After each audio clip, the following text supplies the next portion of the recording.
Good evening. It's Wednesday. It's the 4th of February, and we're live again on Gamestyle. I'm joined again by Steve. I'm joined by Hello. Andrew. Hello. We're going to talk Sega.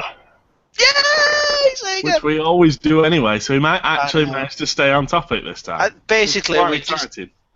well, this is it. I mean, I'm pretty sure we'll somehow manage to get off topic of Sega, but we need to start having like a tick box of things we're going to talk about every week. We should make up bingo cards for every time.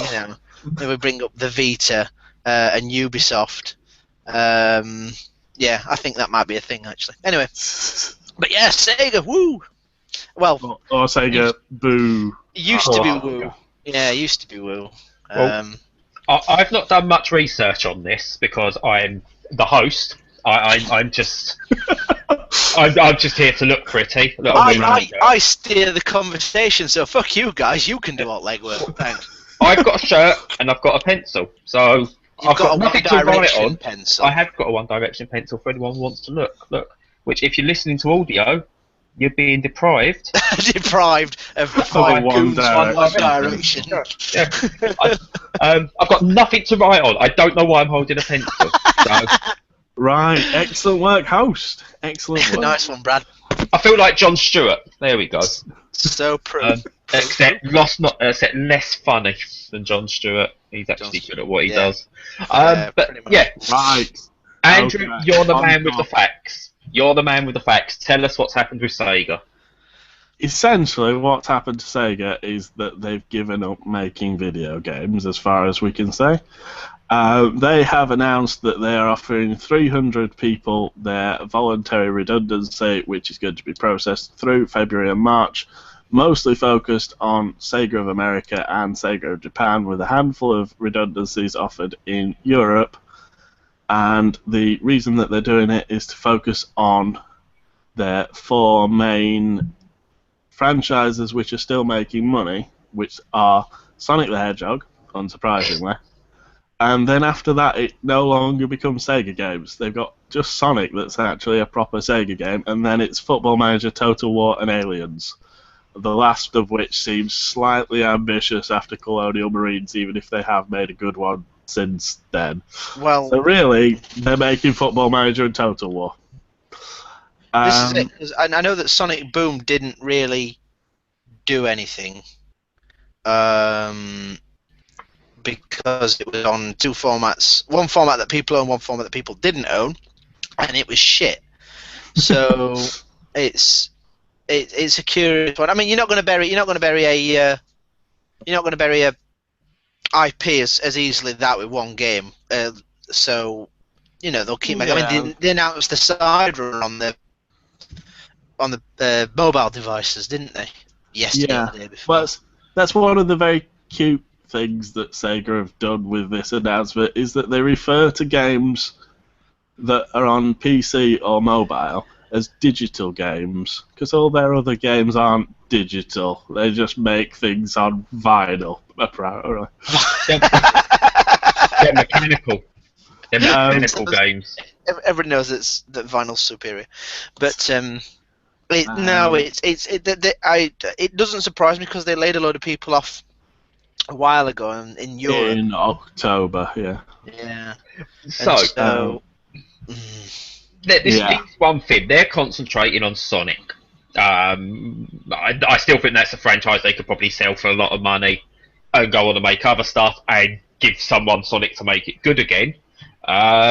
They've got obviously Total War, Football Manager, and Aliens. I'm assuming the Aliens franchise, whatever they pay for license, is probably not worth them obviously giving it off, and they're hoping they can jump on the Isolation bandwagon. Well, Isolation sold over 1 million copies, which is the most they've had for anything in a while. So it kind of makes sense that they want to focus on that. And it's brilliant. They deserved it. Last Really? year's sales figures were Total War 2 sold, Total War Round 2 sold 1.13 million, and then Football Manager 2014 sold 790,000. Then Company of Heroes sold 680,000, and Sonic Lost World 710,000. So yeah, from the sales that they announced in one go last year, from what they've said for their statement, it does kind of back it up that they've not actually managed to sell much of anything else. No. What about franchises that were Sega's and were once very much loved? Before we go into sort of our favourites and our list, but when you've got stuff like Space Channel 5, like Crazy Taxi, like Shenmue, you know, what do you reckon is going to happen with those licenses? Are those just now absolutely dead franchises? Don't mothball them. Yeah. Mothball them. Either they'll start making money again with the stuff they're focusing on and they'll be able to afford to make new stuff, or maybe they'll become mobile games. I wouldn't be surprised to see Space Channel 5 as a mobile game at some point. So There's already a Crazy Taxi one. I think they've already ported Crazy Taxi. Do you imagine the uproar if Shenmue went to iOS? Do you know what? I would sit there with my feet up and a drink and popcorn and watch the world burn. It would be amazing. I suspect that my iPhones are actually not that far off being as powerful as a Dreamcast anyway. And two, there was a Shenmue game last year before. Not a proper Shenmue game. The silence kind of tells you everything. That it's either something we knew about and we've blanked out, or we didn't hear about it in the first place. In which case, it's not a proper Shenmue game. Because it's not a proper Shenmue game. It was a Shenmue game that was released for mobiles. Hang on. Shenmue City is a game in the Shenmue series released for smartphones in Japan. So it's not a main Shenmue game. It doesn't count. It's got Shenmue in it, and it's got Right, Ryo in it. And mind you, talking of Sega games that are only released in Japan, I will be on a bit of a rant later. there's quite a few of those. Something to look forward to. Okay, right. But yeah, so basically Sega are going to stop making games. So let's look back at when they actually made games that we all liked and loved, and yay. I don't know. It just seems it all seems a bit too big of a thing to just skip over. That like, oh, Sega are fucked. Let's look back on it. It's kind of because Sega Would you like to have a moment of silence? Basically, yeah, man. Yeah. I want a moment's silence. I want to get me fucking suit out and me black suit, and my black armband, and I'm gonna mourn because Sega were fantastic. Sega. I was always a Sega kid. I was never a Nintendo kid, and so everything was Sega for me. And so to see this company that has, you know, some of my greatest gaming memories, for want of a less wanky term, reduced to push in a game series that they've managed to literally drag out of the fucking dragon's arsehole and save it, because, you know, they basically, one company managed to bury it, and even this, the Alien Isolation is very divisive in its way, but we'll get to that. Football Manager, which a very large section of people who play Sega games and like Sega games in that specific way couldn't give a flying fuck about, because it's Super Spreadsheet Manager, insert number after this. I'd like to point out I spent 479 hours on the most recent one. I think you need help. I think you need a lot of help. For many reasons, but for that, the last one, the one I've played most recently. I've not actually bought 2015 yet. Sorry, Sega. You buried Sega. I hope you're happy. Total War I've never played because I can't do TBS, RTS, whichever one it is. It's an RTS. Yeah. It's kind of a combination. It's you sort out your armies before you go into the battle, so you can't do the building up and but then you control them on the bit, fly, kind of thing. But then, yeah, you control them as individual units, and it's brilliant. I've spent hundreds of hours on that as well.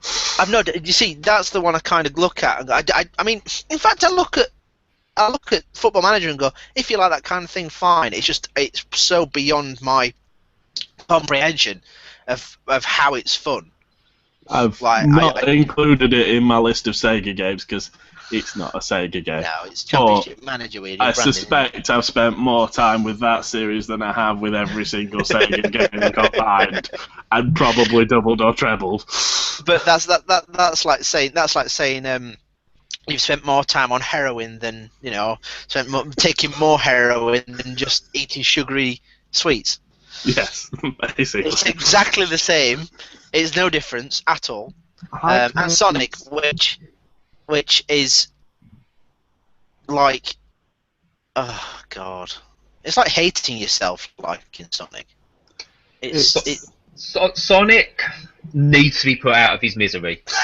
I loved Sonic back in the day. I played all 3 of the main ones on the Mega Drive.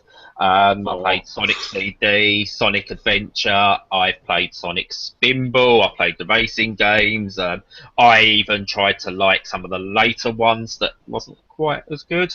Sonic 4 destroyed it for me, and that just showed me that even trying to go back to the original formula didn't work. But they managed with Sonic Generations. And then they screwed that up. I don't trust them to do that again. And Sonic Rush on the GBA they were good as well. The Sonic Advance games were good. Yes, they were. Yeah.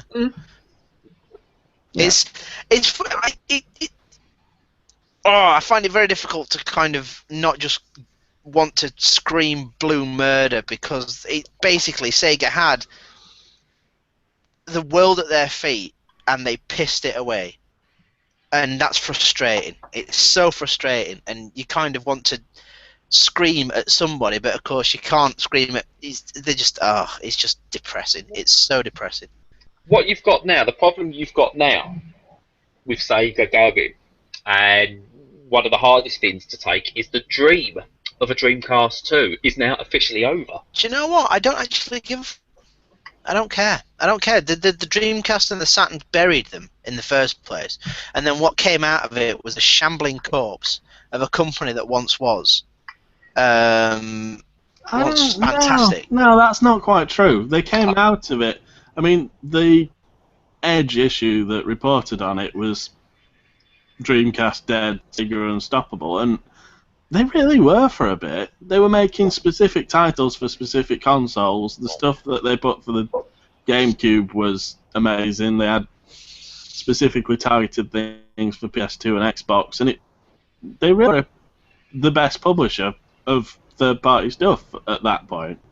And then just something happened after that. It's like they carefully planned out what they were doing for the first 2 or 3 years and followed that through and made amazing stuff. And then once that period had passed, they released that Sonic for 360, the really, really awful one. We don't talk about that one. We don't talk about that one. And since then, basically, it's been just downhill. There's not been anything, really. I look back at the Dreamcast, and I still look back at the titles it had. And in terms of quality titles released, the percentage of ones that were just absolutely fantastic to play is higher than anything else I could think of. There was very little shovelware on the Dreamcast. It had quality games throughout. Even the lowest quality ones were still a lot more playable than some of the mid-tier that you'd get on the PlayStation 2 and things like that. What the problem is it just seems to be Sega forgot how to market things. It's like they used to know how to market things in the 90s, in the early 90s, when it was all weird neon colours going everywhere and everything was mental. As soon as the gaming grew up a bit, Sega just went, what do we do?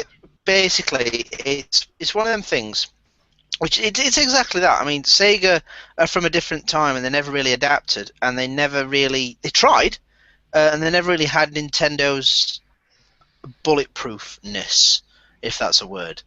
And so it's yeah, I don't know. I think there's a lot of things going on. It's not just one or two things. There's a lot of things that all came together to just put them in the ground. And so I think as Europeans, we've probably got a slightly different opinion of it as well, because the Master System did all right over here, But the NES didn't do amazingly either. It was the NES and the Master System were both kind of there, whilst the C64 and Amiga and Spectrum and all that kind of back end of the 80s era was kicking around, and they were just sort of one of the consoles that was there. And then I think the Mega Drive did better here than it did in America as well. Yeah. Like percentage. Well, the Mega Drive actually sold 0 in America. Oh, okay. Technically. Oh dear God. Is this how tonight's going to be? We're going to sit here being all morose and shit, and then you're going to get all pedant on us. I swear to God. No, I swear to God, I will come. Yeah, I think the point is that Sega were never that good at marketing anything, and they got worse from that point. This is the second time we've talked about a dearly loved company, and we're just sticking the boot in, and it's just difficult not to because the evidence is there. It's just. It's because we care. If Activision went down the pan tomorrow, right? Activision go down the pan tomorrow, would you care? Would you really look back and go, oh my God, look at all that, God, they'll be sold off, something will be sold off here and there. It's Sega, Nintendo. We grew up with them. Their names, we just, we do care about. They were parts of our childhood. They shaped us. Activision didn't. EA didn't. Tony Hawk's was Activision, wasn't it? Tony Hawk's Pro too. Yeah. He's now a 50-year-old man hanging around with 18-year-old kids. I don't trust him. In my opinion, not liable. Tony Hawk's probably a nice guy. I'm sure his millions and millions of dollars he's got from throwing himself out at plank in a bud with some roller skates on it will make up for it. I think on that note, we should officially start our top 5 list. Who would like to go first? I don't know. Who wants to go first?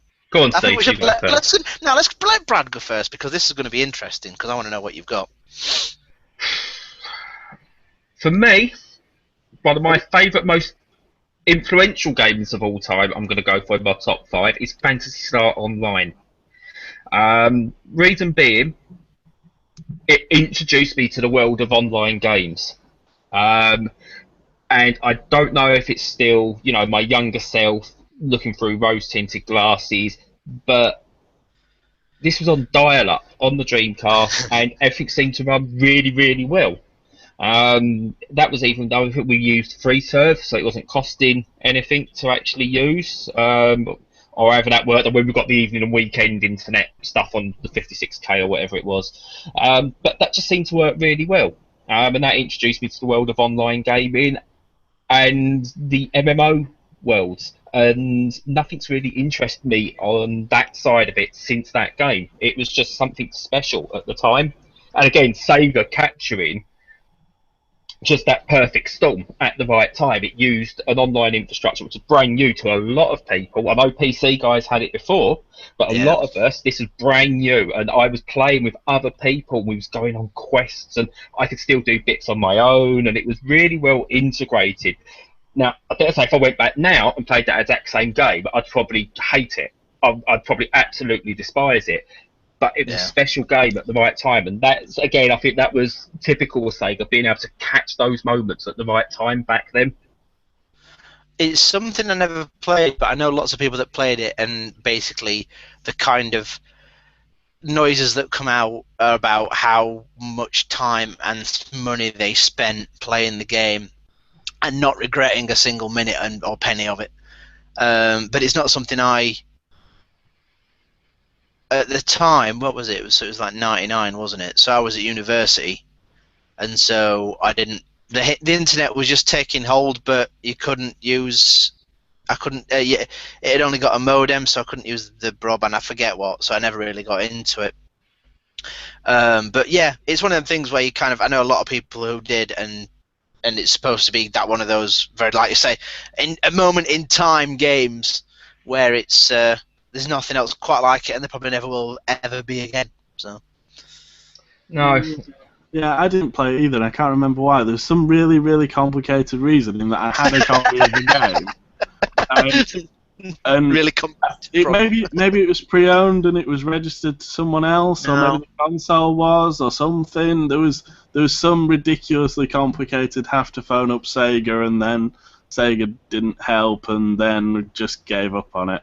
No, the console and the game were both completely independent. There was no. You had to sign. It must have been something to do with your account. My brother bought the game off. I can't remember, but yeah, there was a copy of the game in my house, and we never got to play it apart from the single player, which obviously wasn't really a real game. No. See, a part of me really wants Phantasy Star Online 2, which you'll be pleased to know is a Vita game. It's only out in Japan at the moment, and will probably never come over here now, which is a shame. But I'd love to give that a go.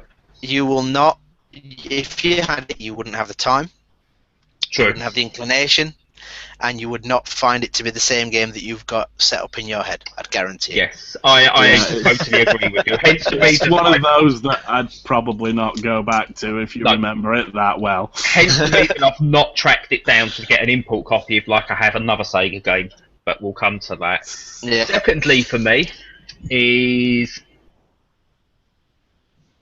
a really special game that I mainly played the demo of. I didn't actually buy the full game until very late in the day, and that's Knights. Yeah, Knights. That first level in Knights, gaming perfection. For months for me. It's entirely indicative of when Sega were on form. They were almost untouchable. Yeah. Knights was stunning in every single respect, and even though I never really learned how to play it properly, I knew how the mechanics worked, and you were supposed to get a decent time, but there was loads of little nuances I never got down. But it was absolutely wonderful, and it cost me a fortune because I got the 3D pad with it as well. So. But no, it was amazing. I was on work experience at Sheffield Hallam University, and one lunch there was a second-hand copy of Knights with the 3D pad in what was probably WizKids then, the shop you used to work in Sheffield. Yeah, it was WizKids back then, yeah. And I think it was £24 with both, which was entirely reasonable, and I bought that, and firstly, I love the pad. The pad was brilliant. It was as good as a 3D pad has been since. Yeah. You got a proper D-pad, and you could use it as a proper controller, and you got proper triggers for the first time as well. Yeah. Which made it great for racing games and everything. It's very much it's very much like a prototype Dreamcast pad. Yes. Except they got rid of 2 buttons, which made the Dreamcast pad not as good as that, and then they drilled a hole in it as well for reasons. Because presumably they got shares in CR2032 battery producers.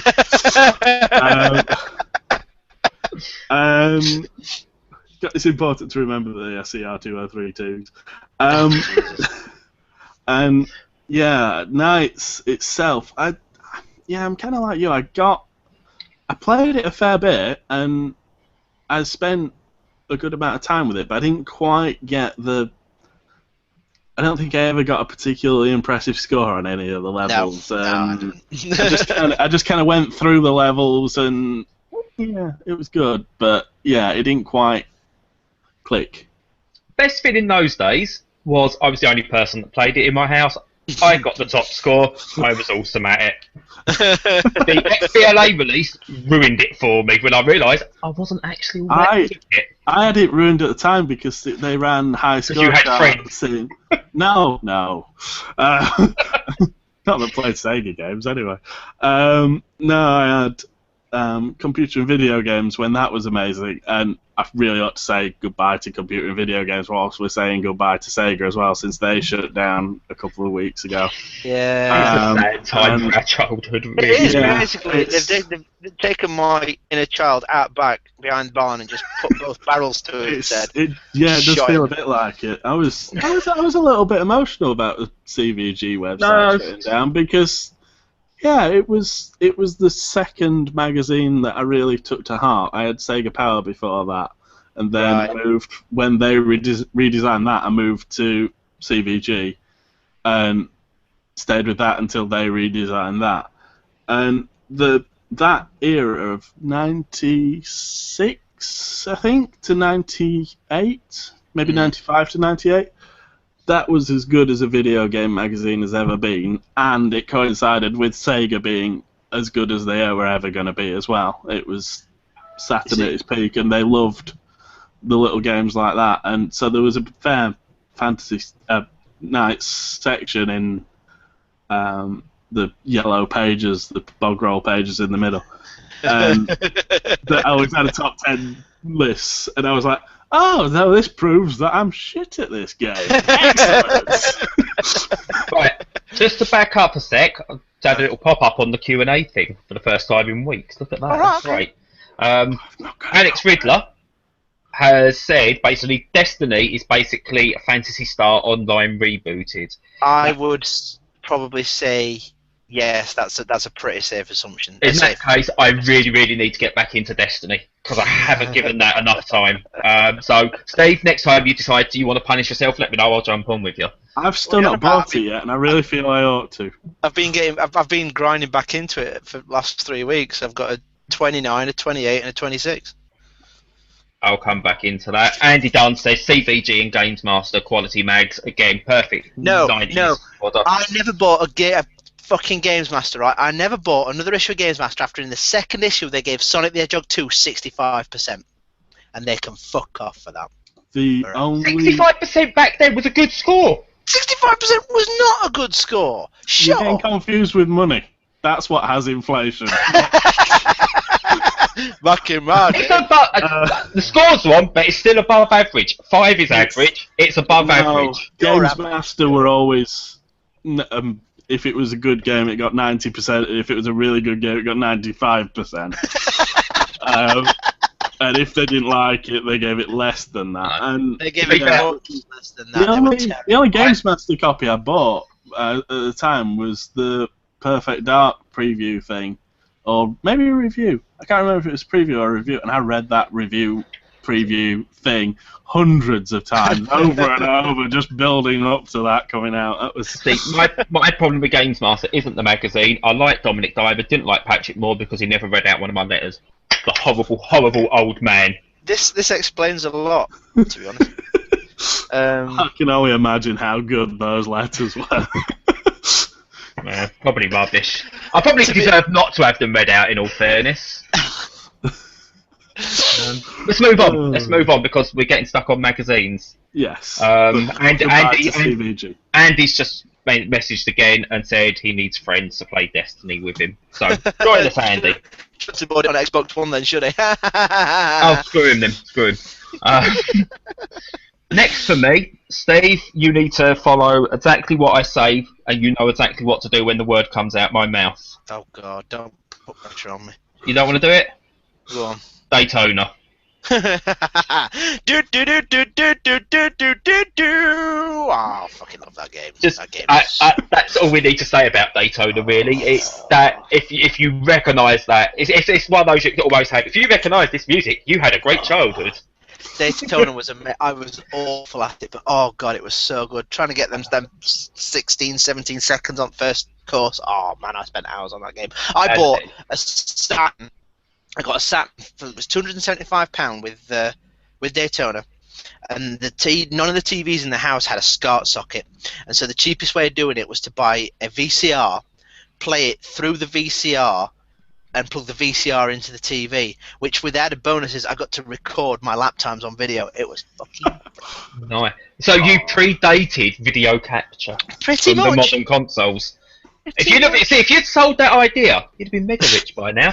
I know. It'd have been called Steve TV instead of Steve Twitch TV. Yeah, pretty much. I tried to convince my mum to get me a Saturn with Daytona.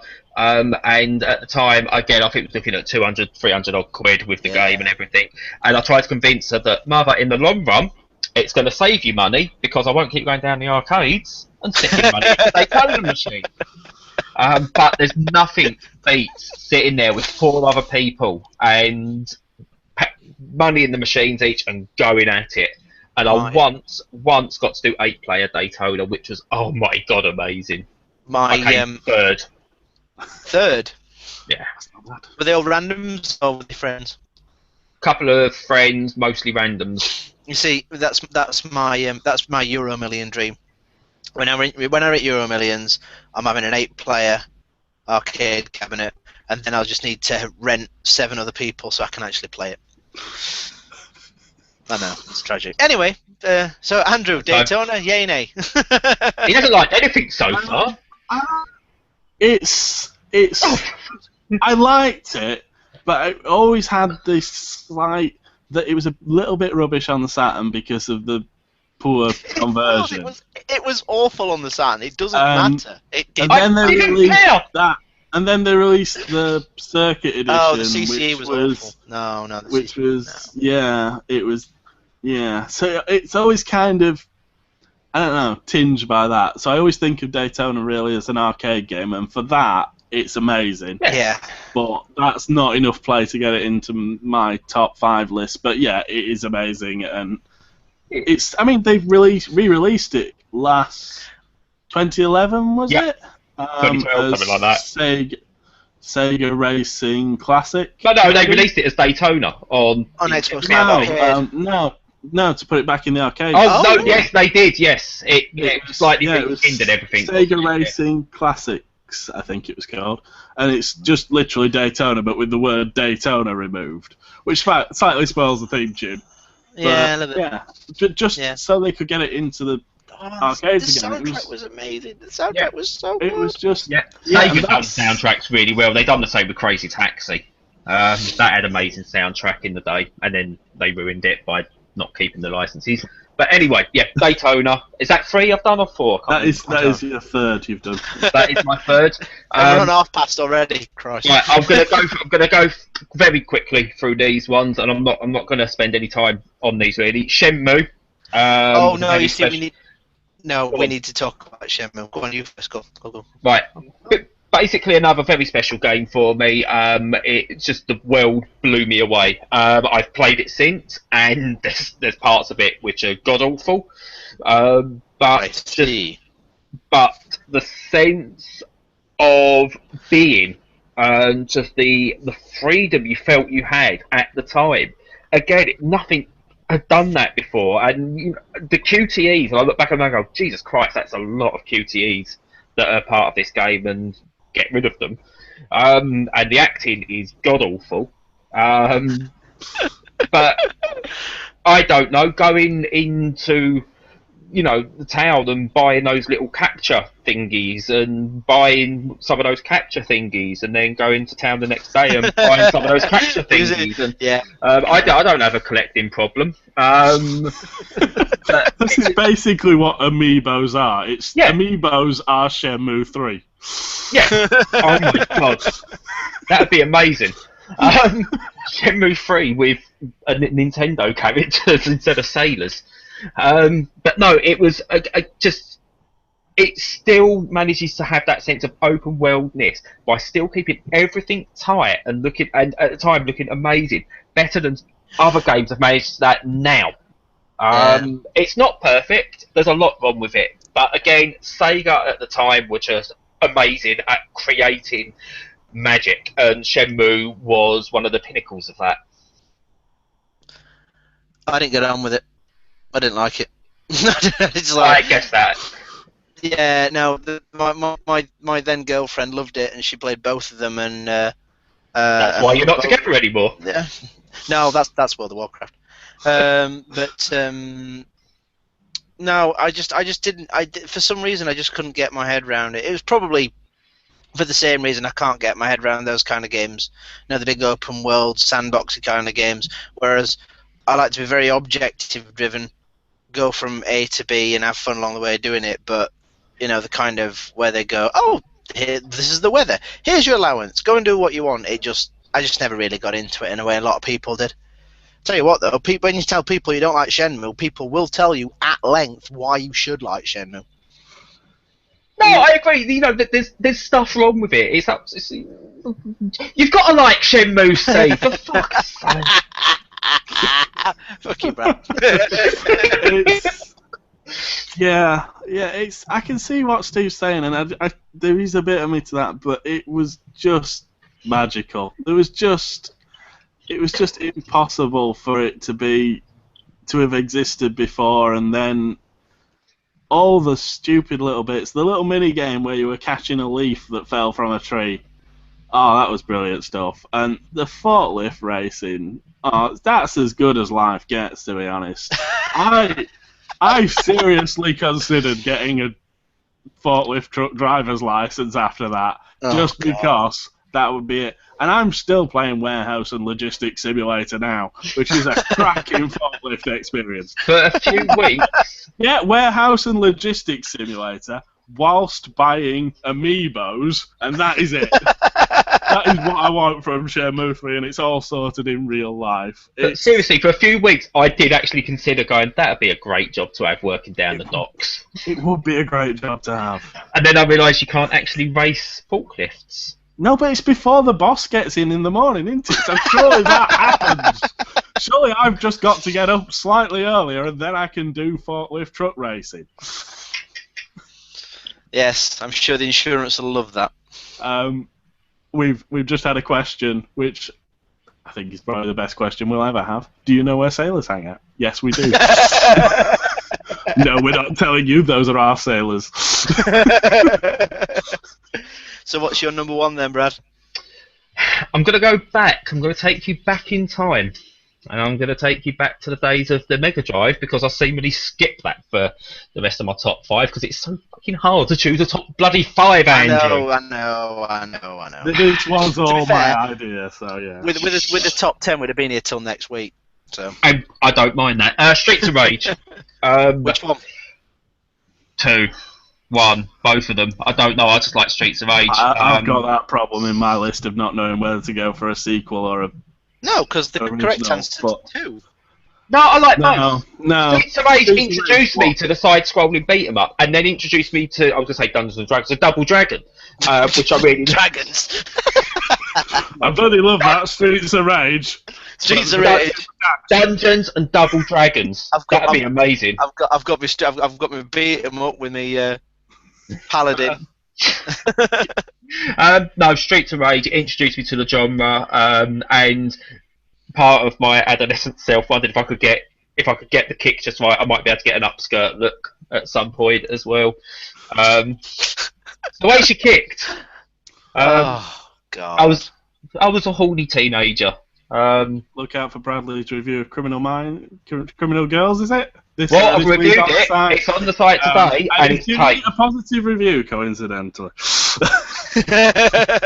It would have been an 8 or 9 if not for that stuff. But anyway, I'm not that little pervy teenager anymore. I'm a perverted 33-year-old. So shush. No, Streets of Rage introduced me to the genre. I love the side-scrolling beat 'em up, and again, I think modern equivalents haven't come close to the joy that those games back then gave, and I think Streets of Rage was one of the poster boys for that as well. Yeah, not much else to say. Fair enough. Yeah, it's in my honourable mentions list. It didn't quite make a spot in the top 5. 2 things about it. One, it is absolutely, definitely my favourite video game soundtrack of all time. It is absolutely amazing. I listen to it literally once a month at the very, very least. There was a big box set of them released in Japan. It was like 55 quid, and the music on that is just amazing. It's not actually from the Mega Drive. It's from the original synthesizers that were then put into the Mega Drive, and it's fantastic. It's genuinely brilliant.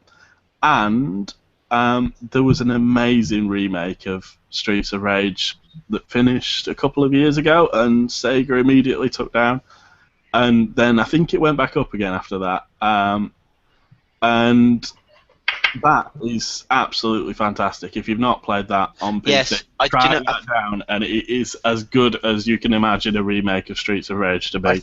I think I got it and then played the first bit and went, this is incredible, and then never went back. You know, as you tend to with PC stuff, if it's not in Steam list, then you forget about it, and so it's probably on my PC somewhere. But yeah, we do not condone any illegal activity whatsoever. It was not illegal. It was just not quite. It was a fan remake. I think I think They're they going to be dead soon anyway, so screw it.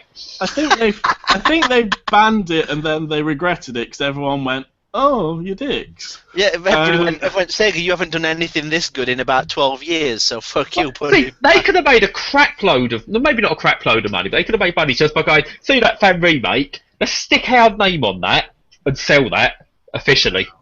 Sega have never been the best at making business decisions, so... Whatever gives you that idea, Steve?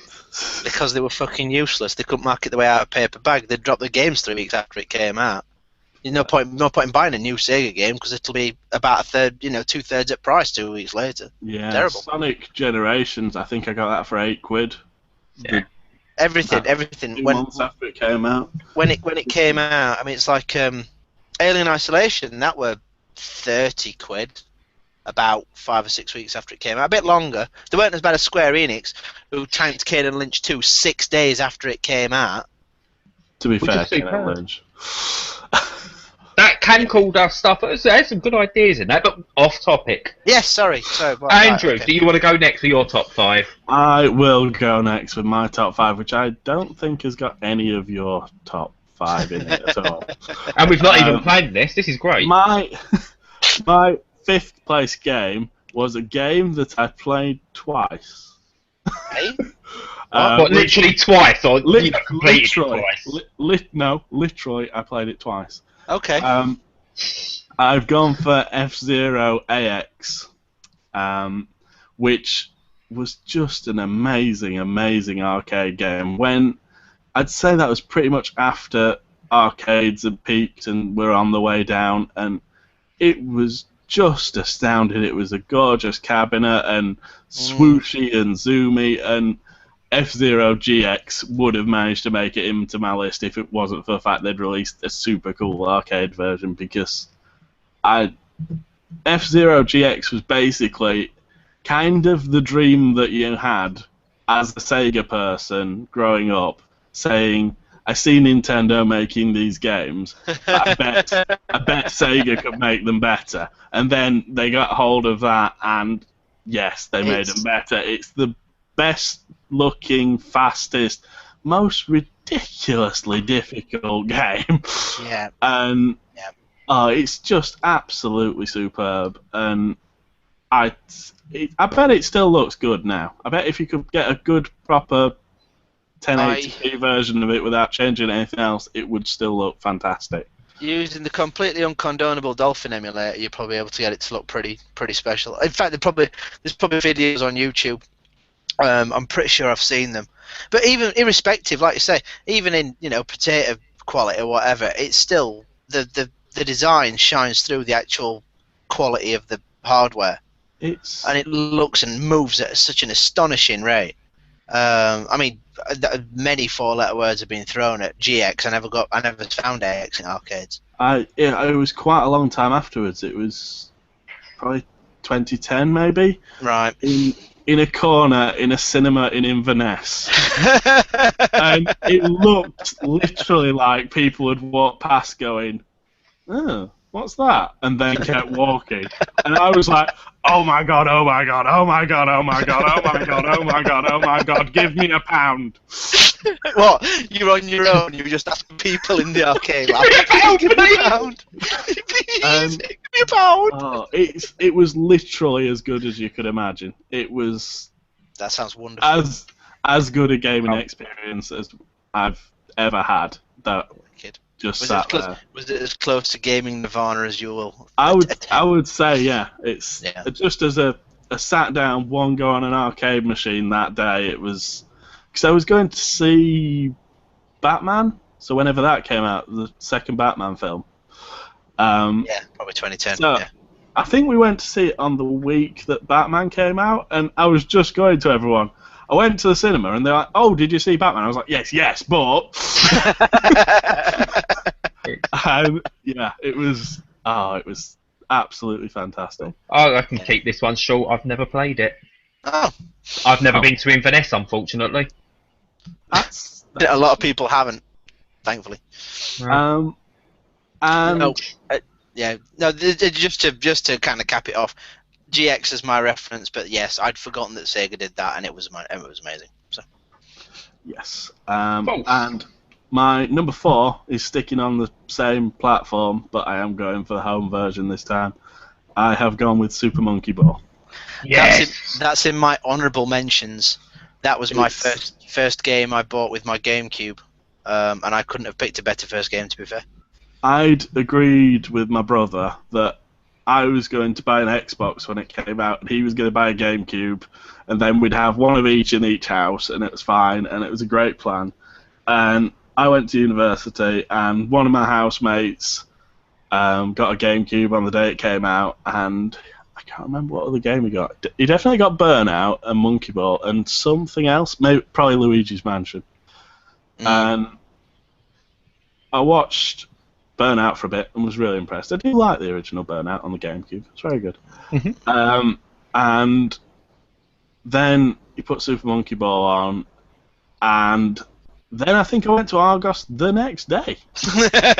And my brother was really quite annoyed because we had this massive agreement, and then Andrew went, "There's monkeys and there's in balls." You've got the monkey in the ball throwing itself down these geometric landscapes.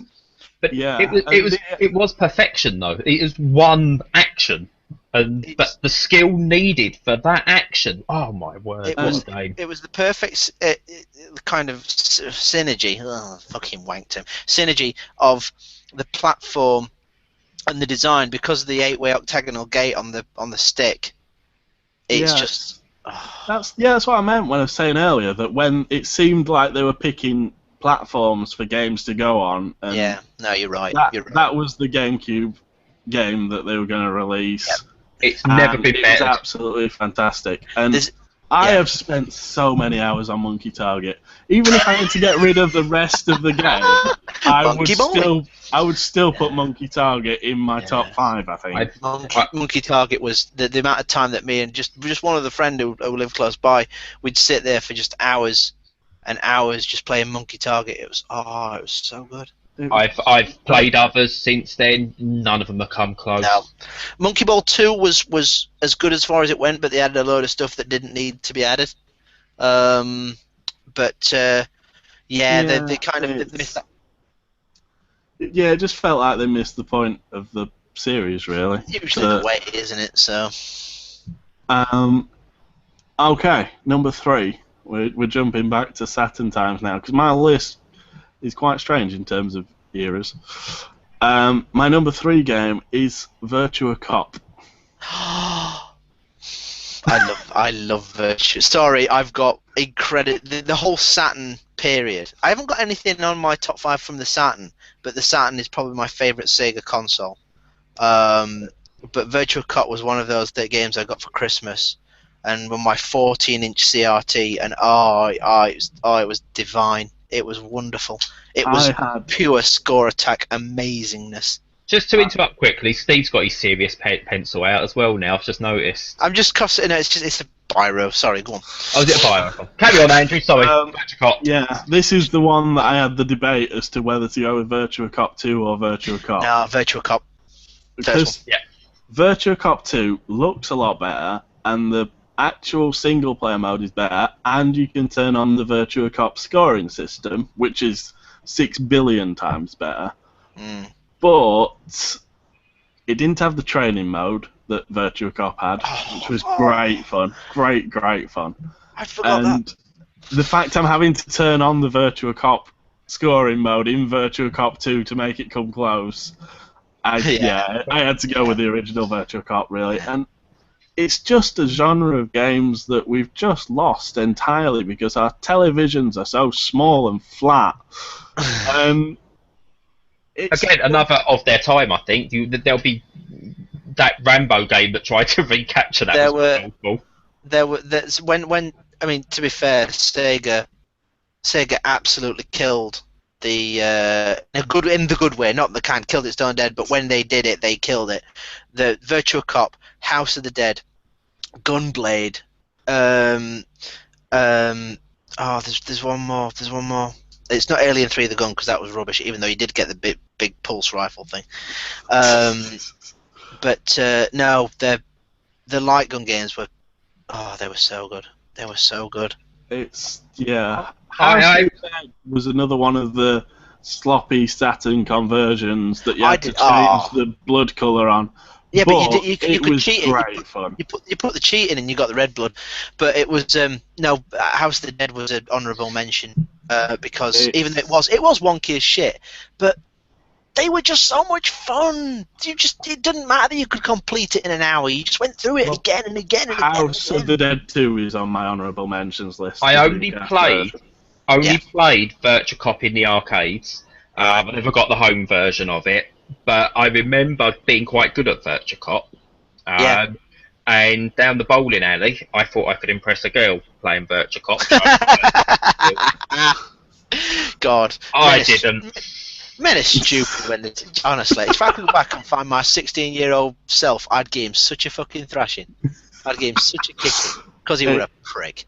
Idiot. Yeah. House of the Dead is kind of in that same category as Daytona is, of it being slightly disappointing when it came out. Even though it's a great game, I couldn't quite include it. I can see why people. I can see that. It's just that it was a bit like the Mega Drive having Outrun and Space Harrier. You had the arcade for better or worse in your house, and it's like I didn't have to go down to the shitty arcade in the shopping mall and put 50p into it anymore. I could play it on my TV, and that was awesome. Did you ever play the Mega Drive version of Virtua Racing? Yeah, it was alright. It wasn't. Alright, yeah. It was very fast and very smooth. The 32X version was good. The Mega Drive version wasn't. Yeah, but nobody had a 32X because the 32X was fucking awful. Yeah, I had a mate with a 32X. So I've played both, and it's not a ridiculous jump. It's not that. No, it's not. I don't know what you're playing. I don't know if your version were broken or your eyes are broken, but it wasn't that bad. It was very quick story. Compared to Daytona, that Virtua Racing on the Mega Drive was a lot better than Daytona on the Saturn. Very quick story about Virtua Racing. I got to play that loads in a pub one day because my mum went on a date with some Turkish fella. And he basically didn't want me in the way, so he literally kept palming me off with pound coins to go and play Virtua Racing. I hated him. But I kept going back, going, finished. I think he's like pound. It was great. I think you got the upper hand. I think you came out best of that deal, to be honest with you, because you don't have to put up with him, and you got to play Virtua Racing. Yeah. The only game I've ever managed to do of just having a massive number of goes on, someone had put in. They must have put in a tenner at 20p a go on Sega touring cars. God. So I sat there and I didn't even manage to finish the free credits I'd been given because that was a disappointing game. It was awful. The fact that there must have been like God knows how many credits left in that should have been, and no one sat there, should have been the red flag you needed. Yeah, I'd have said so. Yeah. Okay, number 2 game. Sega Rally. Yeah. That's never been bettered. That's in Daytona levels there. That just says all you need. Sega Rally. Sega Rally. If you don't like the first Sega Rally, then I'm sorry, but you're a fucking idiot. You are. I'm sorry. No, I'm not sorry. I'm not sorry. Fuck you. No. Sorry, go on. You're talking. That was just the best racing game. That's what Drive Club, as my game of the year last year, is basically reminding me of. That is why Drive Club was my game of the year last year, because it reminded me enough of Sega Rally when that came out that I was just happy again.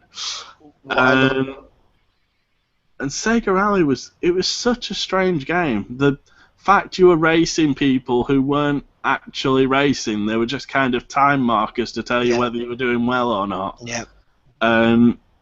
The fact it was incredibly difficult to get to the end of Lakeside, and the timer type mode, and the fact I didn't discover how much faster manual gears were. Oh man, when I figured out that you could take most of the corners on the first track without changing gear or without braking, it was how was it? I can't remember which way it were. If you could stay in gear and let off the accelerator and get around most of the corners, and there's only like 2 corners where you had to shift down. Medium right and the one at the bottom of the hill as well, which I think is just medium right. Medium right, maybe. Thanks for that. Cheers. That Worst navigator ever. Oh. That was brilliant. The game that questioned itself. Yeah. Easy left, easy right. It was medium that. right, maybe. Maybe. I don't know. Chance it. Medium left, easy right. Long, easy right. Stop it. Tragic individual. Tell you what, Sega nailed 4-wheeled racing games back in the day. They so did. I'm going to wait until Steve's done these in case he mentions it, but there's 2 more at least that are just. I had to choose one for my top 5. I had to choose one. I'm pretty sure I'll have one of them.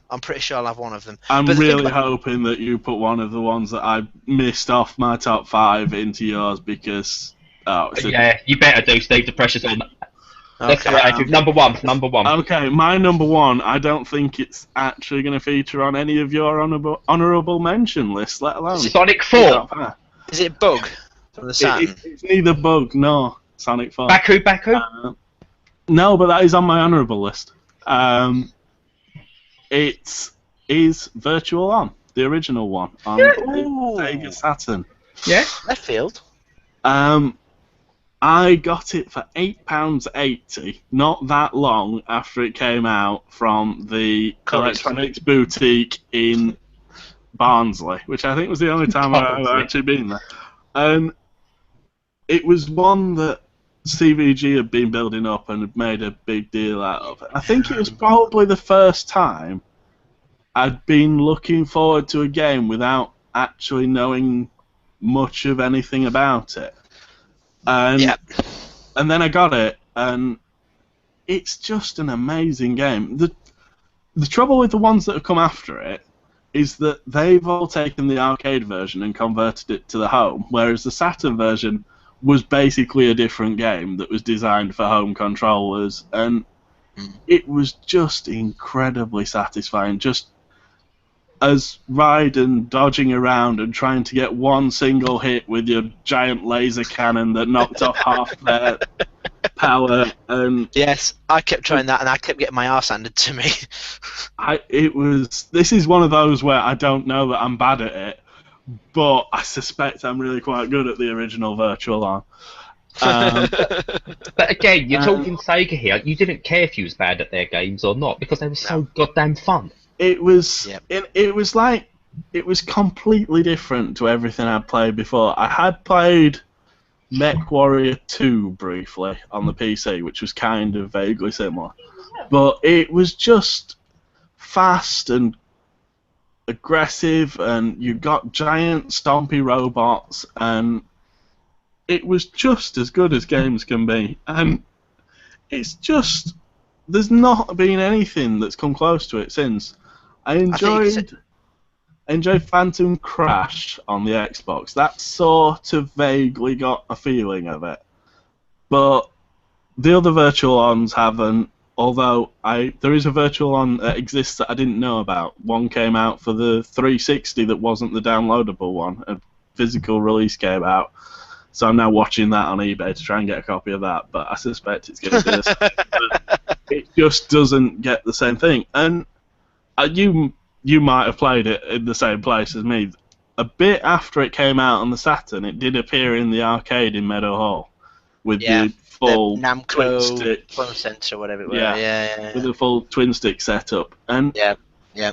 As much as that was amazing fun because you get to play with stupid joysticks and dash around by and ridiculously complicated controls if it wasn't for the fact you know exactly what you're aiming for with everything.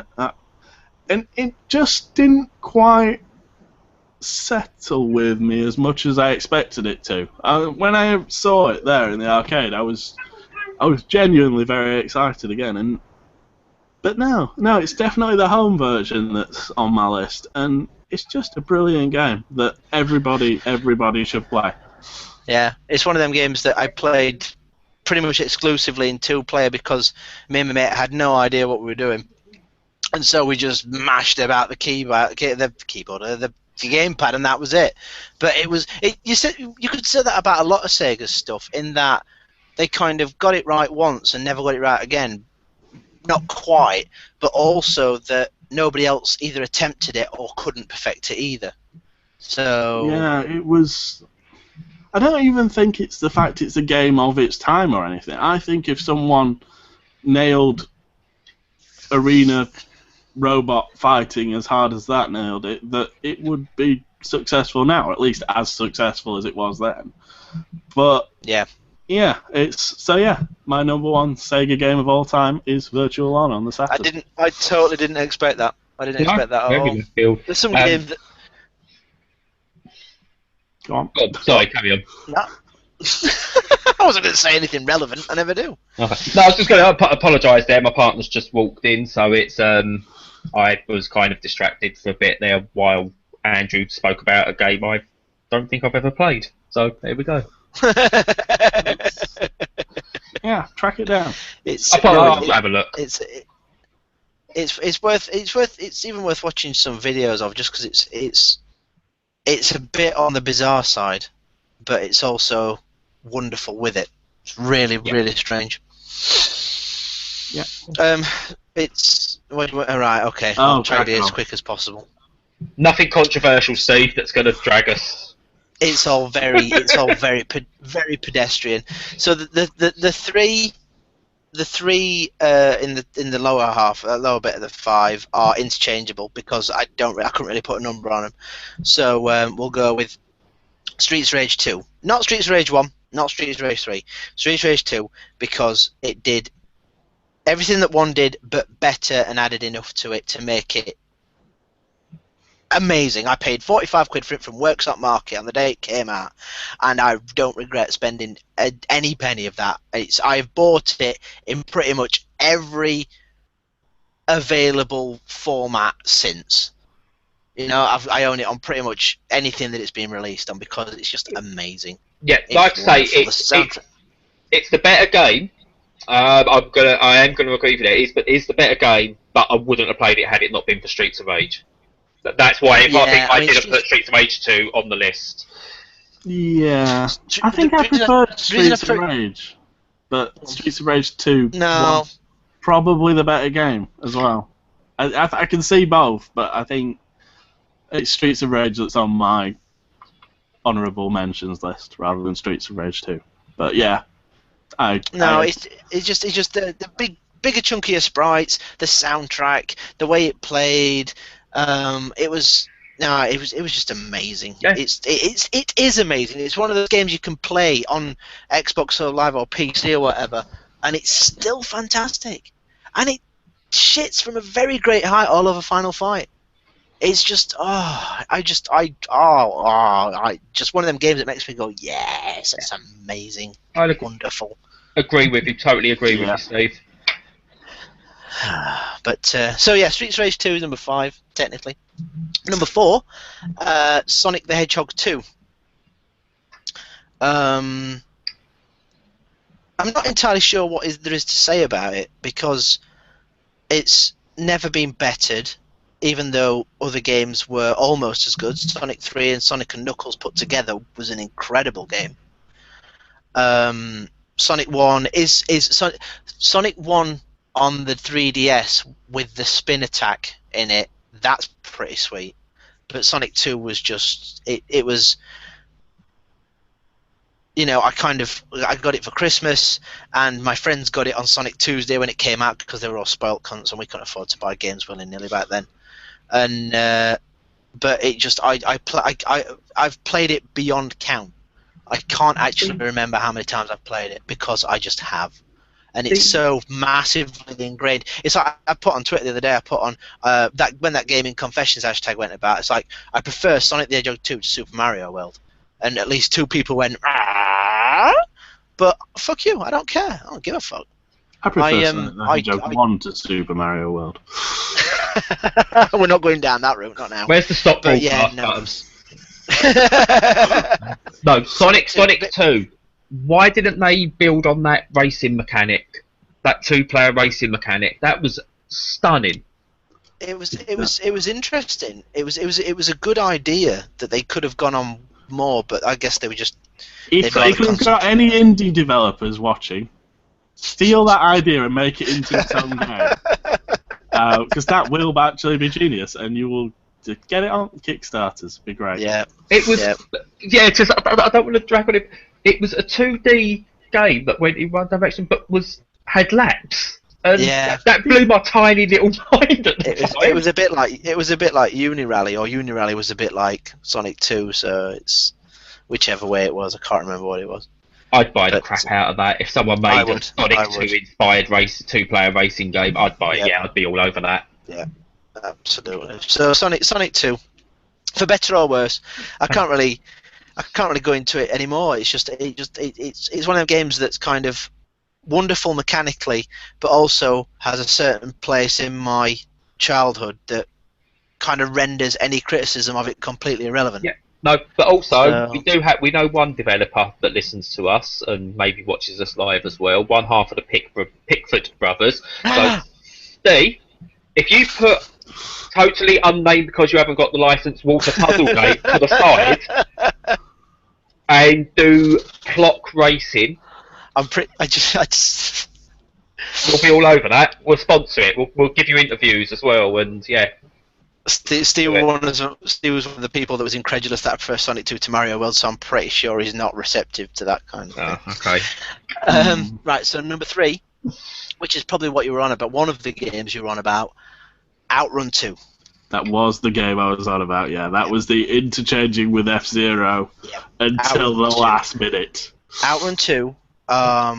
Probably specifically 2006 Coast to Coast because of all the extra content that came with it that we didn't get in the Xbox Live version because Sega wouldn't give Sumo the green light to make the DLC or anything like that. So you can't even buy it on Steam anymore. I'm glad I bought it on Steam when I did because you can't get it anymore. So red car not in running games with red cars. Make that, Sumo. Just unlicense the crap out of it. Screw the Ferraris. Just make it. This is why Drift Stage. I'm looking forward to Drift Stage because that's about as close to Outrun 3 as we're going to get, to be perfectly honest. But Outrun 2 is arcade racing perfection. It's as close to the most amazing racing game you'll get because it's just.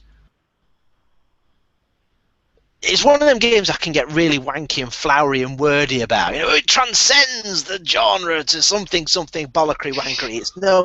It doesn't matter what you say about it because it just is. It's brilliant. It is Sega at the very peak of their racing game form. I mean, you go Sega Rally, and Sega Rally also is them at the peak. They have peaks and troughs, and they're both wonderful.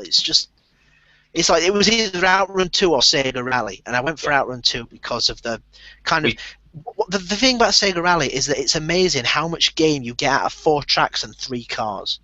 It's astonishing. It's gameplay to its purest form, and even though Outrun 2 is a lot more, for want of a better description, padded out than that, it's still the drift mechanics are perfect. It is Sega. Blue Sky's wonderfulness. The soundtrack is still amazing, and you can just play it for hours and not get bored of it. It's wonderful. I'm going to assume the answer is yes, but I do assume you played the big full version in the arcades with the mocked up Ferrari. Yes, I found one. Where did I find that? I can't remember. But I have played it. I think that was another holiday one. I think I was in Newquay for that one. Yeah, well, there's one still. If you ever fancy coming down south. Down south. There's one still in Southend. There's 2 in Southend, in actual fact. That would take me at least like 45 minutes to get to. Forget. Tell you what, it's a date, Andrew. I'll be the blonde one in the passenger seat. Fine. But no, Outrun. Oh God, yeah. That's. I'm glad we've managed to cover 3 of the top 4 arcade racing games of all time from Sega.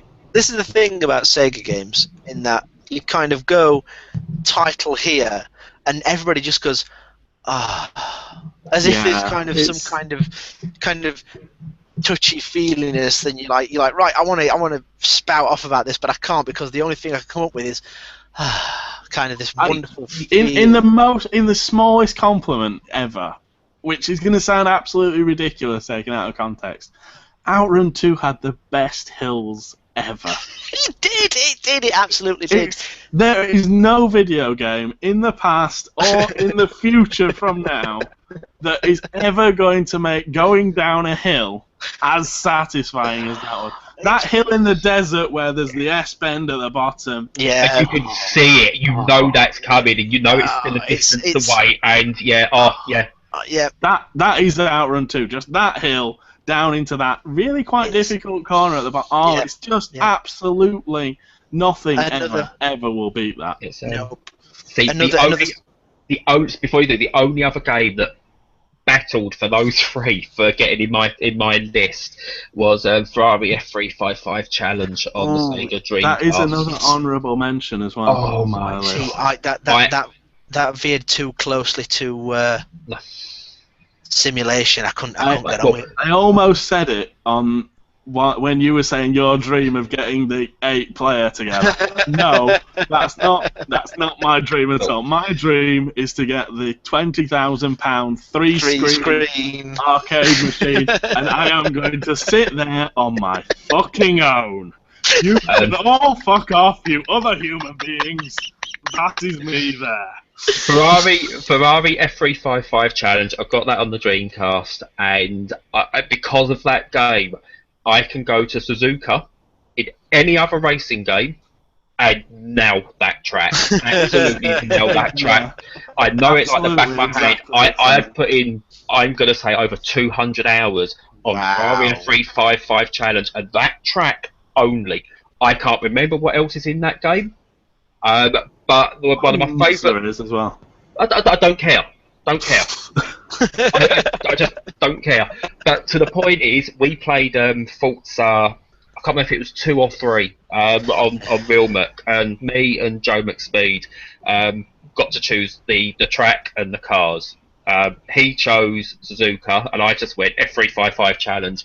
And literally, me and him, we basically just nailed it from the start. Manual gears around Suzuka, back of our hand, and literally arse to face all the way, battling, changing positions.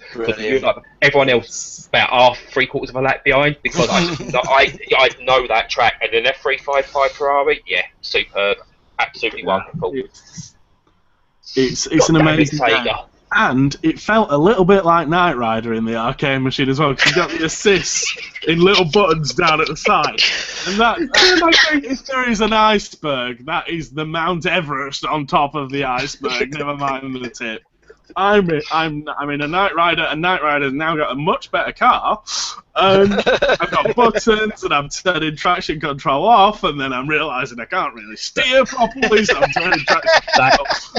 That is my lottery winning dream. If I win the lottery, I'm buying an F355 Challenge car, and I'm shipping it out to Japan, and I'm racing Suzuka. I'll tell you something strange about this. We're dragging well over now, but never mind. I went to the photographer's gallery, and they had a January sale on a bunch of old photo books. And I've got quite a good collection of photo books. They're something that I really love. I was flicking through them, and just a whole list of books that I've never heard of, and I was going through them, and there was one called Set, Reset, and something else. It's like a mini trilogy within one book. And the Reset section of that is photos of a really dilapidated, not looked after Ferrari 355 Challenge 3-screen arcade machine. Really? I just stood there. I got a little bit sad just looking at it. So I now do own a photo book about Ferrari 355 Challenge, which is it's just the most satisfying thing ever. But it's horrible. To get that. Yes, I will dig it out, and Excellent. I'll at least scan all the things of it so you can see it. I suspect it won't be easy to get at all. Okay. But Steve, carry on before we, because we could dedicate a whole show to racing games from Sega. I know. Right, so my number 2. The reason that they do the 3 are kind of interchangeable is because the top 2 are also interchangeable, but only with each other. And seeing as it's Wednesday, the second one might as well be Wonder Boy 3: The Dragon's Trap on the Master System. Which is not one that pops up very often for people, and it's not the best game in the world, but it is a wonderful game. And also it's another one of those that was kind of at a point in my childhood that kind of sticks out, and I just love it. I love the design of the bosses. I love the design of Wonder Boy in his 7 fairs: Lizard Man, Mouse Man, Lion Man, Hawkman. Might be 5 actually. I can't remember off the top of my head. I started playing it again this afternoon actually. Yeah, so on Facebook we had spoilers that this was going to appear. I was like, oh, it's another one of those Sega games that makes me sit and smile because I just played through it a billion times, and it's just wonderful. I don't even expect many of the people to go because they go, oh, I never played it, but it's just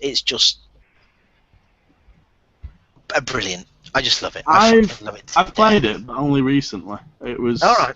I got from the market in Uxbridge. For £35, I got a Master System 1 with 30 games,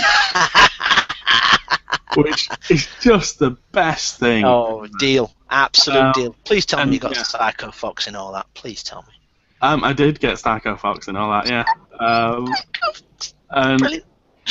the Master System, in a kind of a niche category here, is definitely the best looking Sega costume. The Master System 1 is a stealth Master bomber. System 1 is it's absolutely gorgeous.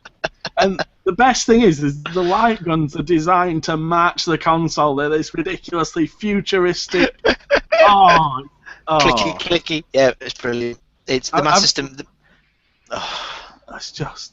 It was a great console. It was a wonderful worst console. box art ever. It did. It had awful box art. Yeah. It had a pretty crappy pad. Although to be fair, for the box art, those boxes were 18 billion trillion times better than the stuff the NES came in. That's true. At least if you've got a collection of Master System games, you can sneeze.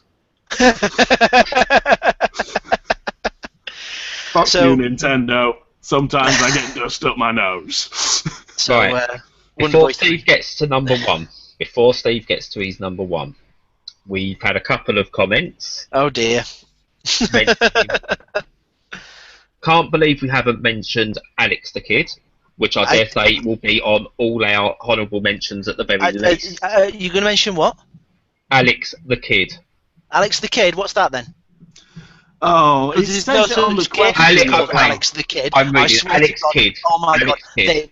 I'm pretty sure the cunts that used to come into the shop and say, have you got Alex the Kid on Mega Drive? I'm like, they did it on purpose. You should have gone, no. You got it for nothing on the Master System. Which one? The Miracle World or, it's fucking... Anyway, sorry. Alex Kidd. Alex Kidd in Shinobi World on the Master System is amazing. Alex Kidd in Shinobi World on the Master System is one of my favourite games, but it... Which brings us nicely to the other complaint of not mentioning Shinobi. Do these people realise how many Sega games there are that are worth mentioning? Seriously. Revenge of Shinobi is on my honourable mentions list. I absolutely loved But the Revenge of Shinobi that had Batman, Spider-Man and Godzilla in it. Yes. Just for everyone listening and getting angry at what's missing and stuff like that, we decided we had to go top 5 because we couldn't do...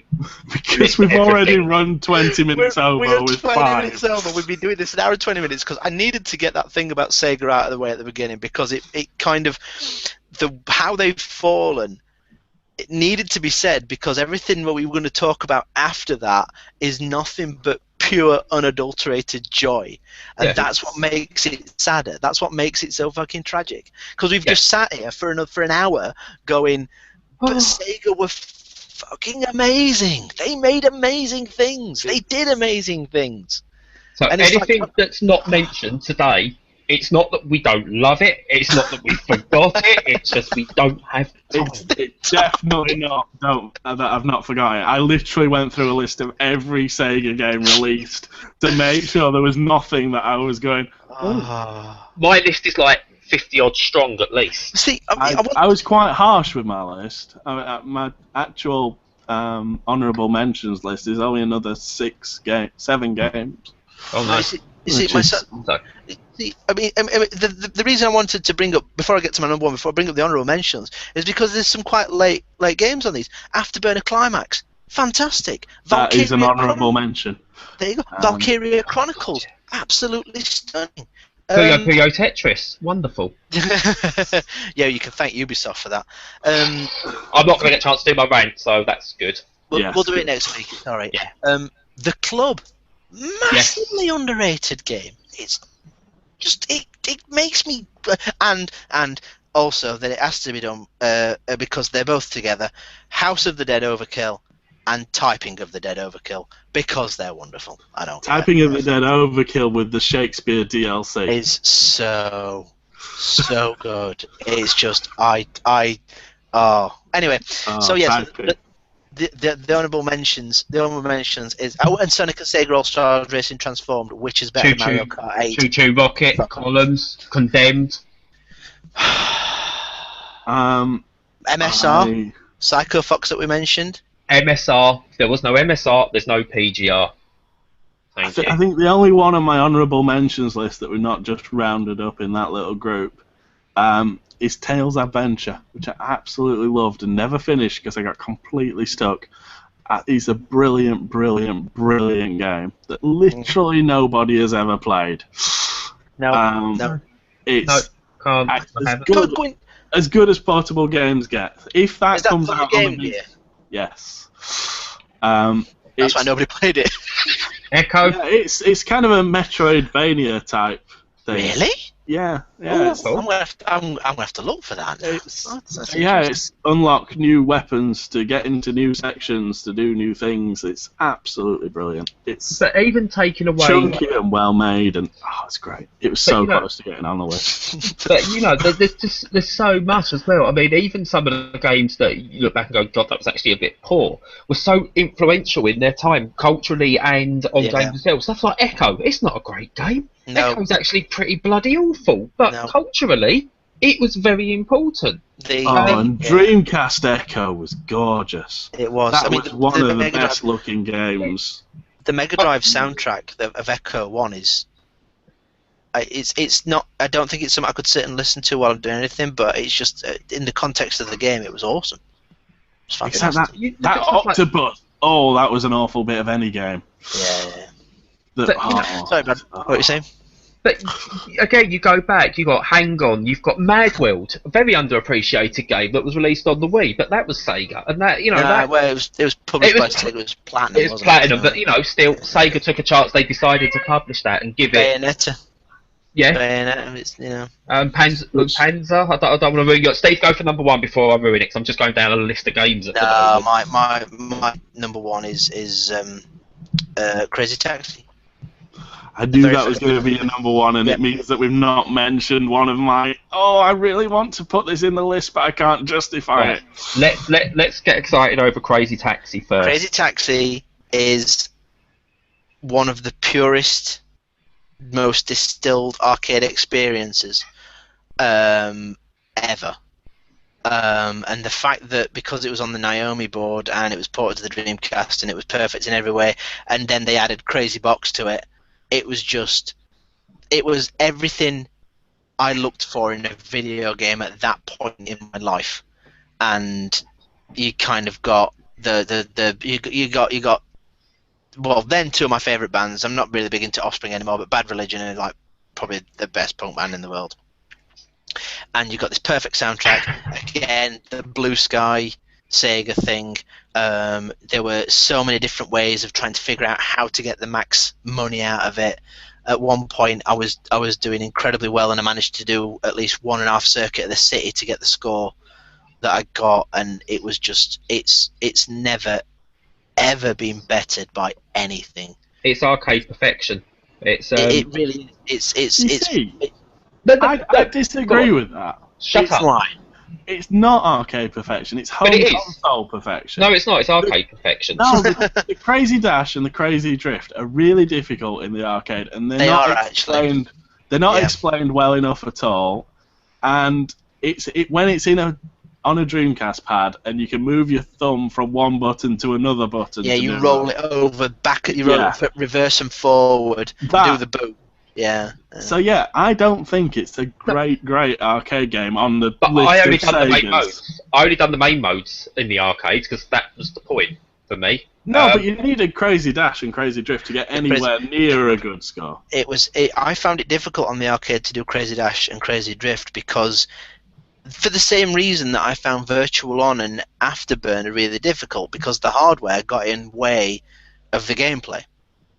Yeah, which is again why Virtual On was the home version rather than. Yeah, I don't think Crazy Taxi is a great arcade game. Well, the reason I go for that is I loved it, but I also know, but also my son loves it. He will seek that out if we go to an arcade. He will seek that out in an arcade. Can he even reach the pedals? He can't, no, but that doesn't matter. He still likes it. Yeah, you don't have to be. You don't have to know, right? But we got it on XBLA, and it was his most played game on XBLA. And we've had to rebuy it again on PS3, and he bought that with his own money because I thought, we'll leave it. So he went and bought it with his own money, and whenever he sticks on the PS3, it's the first game he goes to. Yeah. And that is a game. These are home versions. But no, the arcade one's in a home version. Yeah, but the PS3, the one that he's played the most, is a home version. But it's just, I said, well, okay, fine, but just Crazy Taxi's wonderful. This is. Anytime I hear Offspring, something triggers in my mind, and I just go, I really got to play Crazy Taxi. It's Pizza Hut does it to me as well.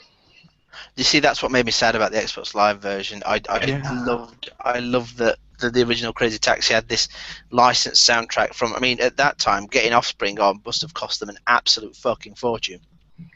Yeah. And then you've got Tower Records, KFC, Pizza Hut, other ones I can't remember off the top of my head. And it's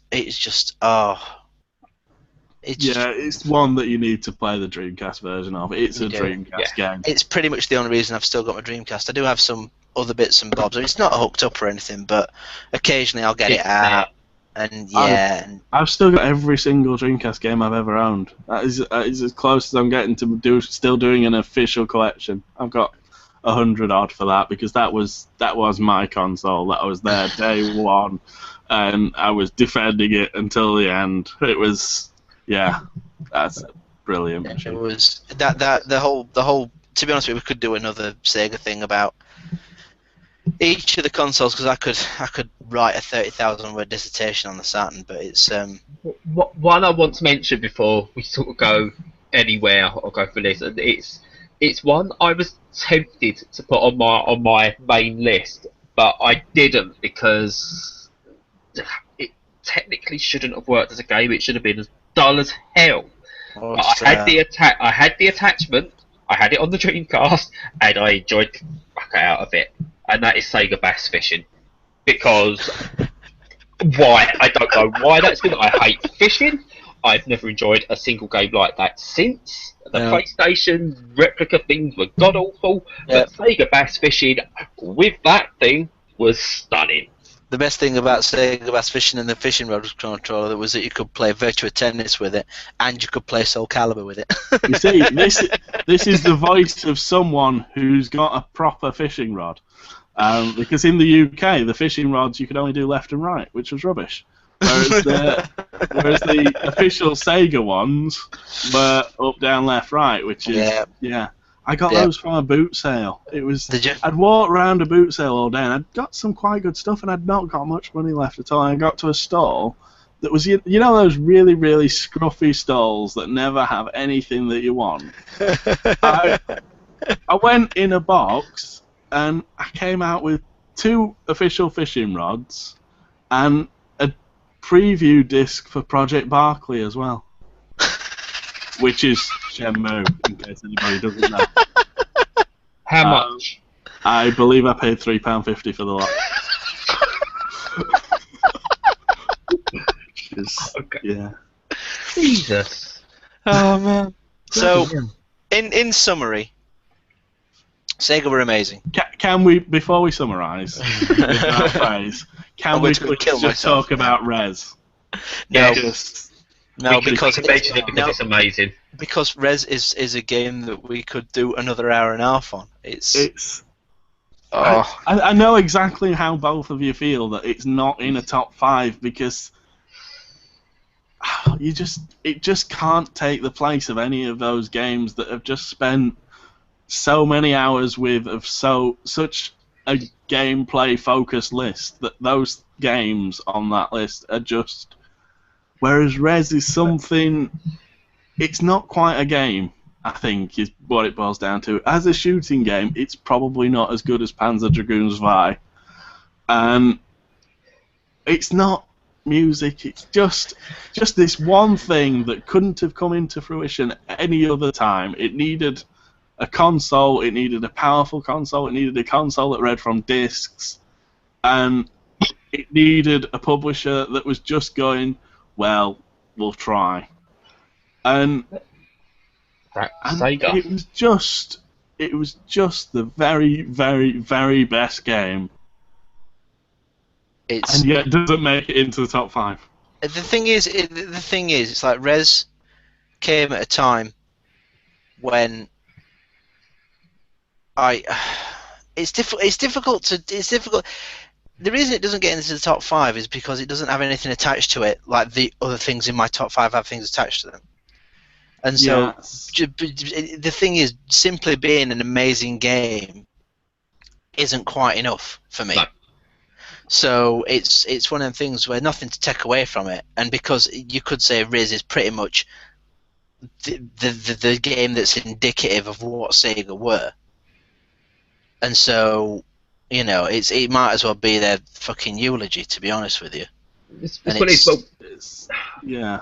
See, the few things I want to say about Sega, all you need to do is look back at some of the stuff they've done and some of the stuff we have in gaming today, rightly or wrongly, for good or bad or whatever. Sega introduced Waggle on the Dreamcast with the fishing rod, with the Samba de Amigo stuff, things like that. They introduced it and done it well, and it worked. Samba de Amigo was great. I had loads of fun when I played that. Then you look at other stuff they've done as well. They took chances on things that really shouldn't have been released or had no right to be released, with the likes of Seaman on the Dreamcast and things like that. They took risks with the VMU thing, and again, it failed. It wasn't powerful enough. Look at the 32X. You know, I mean, the thing is, there's a very fine line between braveness and stupidity. So, it's kind of like... Look at other things. Choo Choo Rocket was a game they gave away for free. But look at us now. We take that for granted, with the likes of Games with Gold and PlayStation Plus and Steam sales. But around that time as well, which I don't know how many people still remember this, they had a game called Toy Commander, which was a racing game. Was sold for £5, recommended retail price, and every single penny went to charity. It was stupid.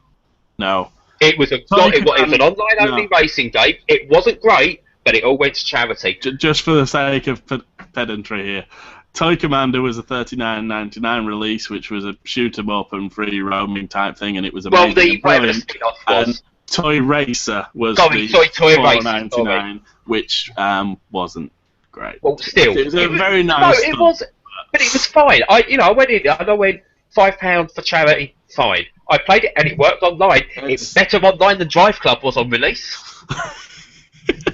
It's true. It worked. It was. Sega were brave. Yeah, that is basically a humble bundle. That is what we're doing with humble bundles now. Yeah.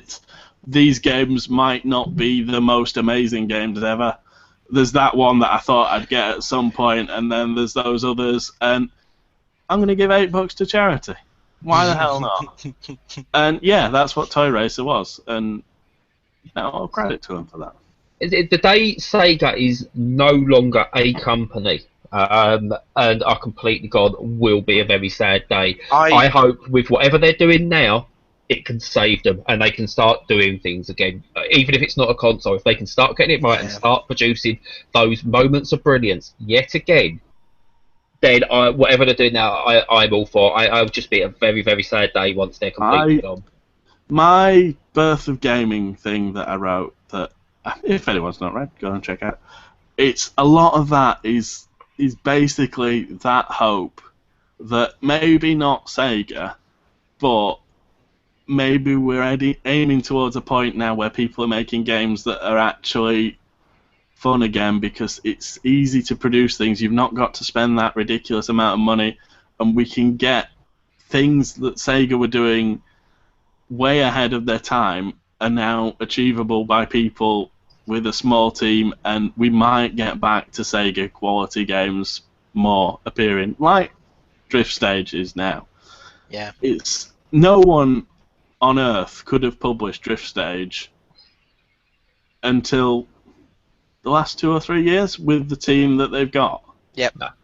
And at the time, Sega making Sega Rally there must have been a ridiculous team for that.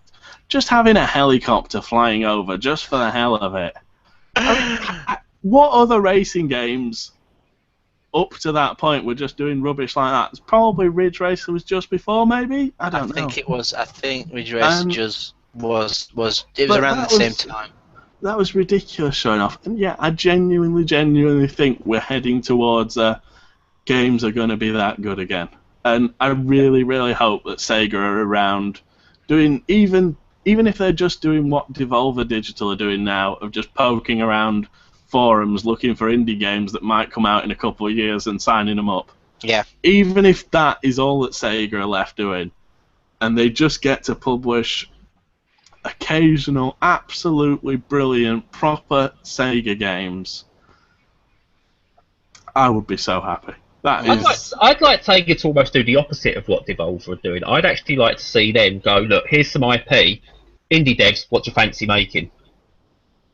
Let them see what they can do. I'd like to see what Nintendo do with a Sonic platform game. That'd be a lovely thing. Take it out and shoot him. I'd love that. Fuck off. Oh, you and me are going to have fucking words, I swear to God. I love Sonic, but come on, he's suffering. What's to do with a hedgehog that's suffering? I think we're done here. You take it to the RSPCA. No, not since Rolf Harris. Not since Rolf Harris. You can't do that anymore. Oh, for God's sake. No, I think, we have overrun. That's the note we're ending on.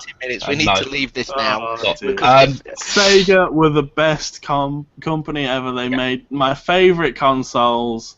They were making stuff that hadn't existed before and hasn't existed since. No. They were gorgeous, fun, brilliant, and please, please, please, can someone at least take that philosophy from now on?